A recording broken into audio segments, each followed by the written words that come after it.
Secretary General, can I welcome you here to number 10. I'm very pleased that we're able to hold our first bilateral here, which gives me an opportunity to express our feeling in the UK about the continued importance of NATO, cornerstone of the UK wants to remain a cornerstone of the alliance.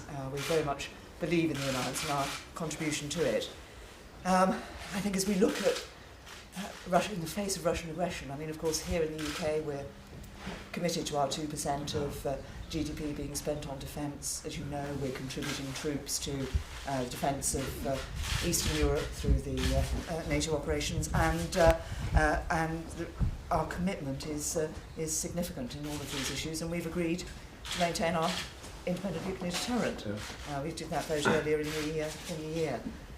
But one of the things I'm looking forward to talking to you about is the need for us to recognise new threats as they emerge, and cyber capability, yes, I think, is one of those that we need to address. But it's very good to see you here and to be able to reaffirm our commitment to NATO and the important role that we believe that NATO plays in maintaining our security.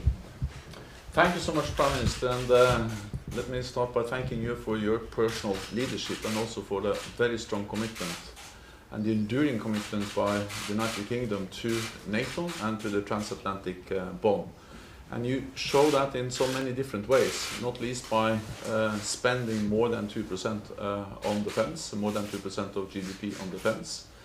And by doing so, you lead by example. And it's good to see that other allies are now following you, and they have started to increase defence spending. They still have a long way to go, but at least they're starting to move in the right direction. And more defence spending in Europe is important for the transatlantic bond, for fairer burden sharing between Europe and the United States. And it's also an important part of the way we adapt NATO to a more demanding security environment. And I would also like to commend the United Kingdom for the way you are contributing to that adaptation of NATO, leading one of our battalions, battle groups in the Baltic countries, in Estonia.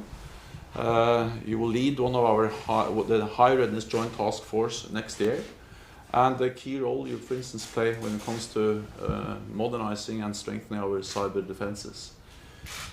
I would also like to point at the key role UK plays when it comes to the fight against terrorism and stabilizing our neighborhood. We are together in Afghanistan. We are together in Iraq. UK plays a key role in the coalition fighting ISIL, and UK participate in NATO missions and activities in the Aegean Sea, yes, cutting the lines of illegal trafficking, human trafficking, and also in Mediterranean. So UK is really a staunch ally, and I look forward to discuss our cooperation in our meeting now. So thank you so much. Thank you. Thank you. So first of all, we had a very good meeting, Prime Minister Theresa May and I, and we discussed many different issues. I commended the UK for its strong and enduring commitment to NATO, to the transatlantic bond, and I also pointed out that UK shows its commitment to NATO in so many different ways. Especially by spending more than 2% on defence, more than 2% of GDP on defence, and by doing so the UK is leading by example. And the good thing is to note that other allies have started to follow the UK, because defence spending in Europe among European NATO allies have started to increase.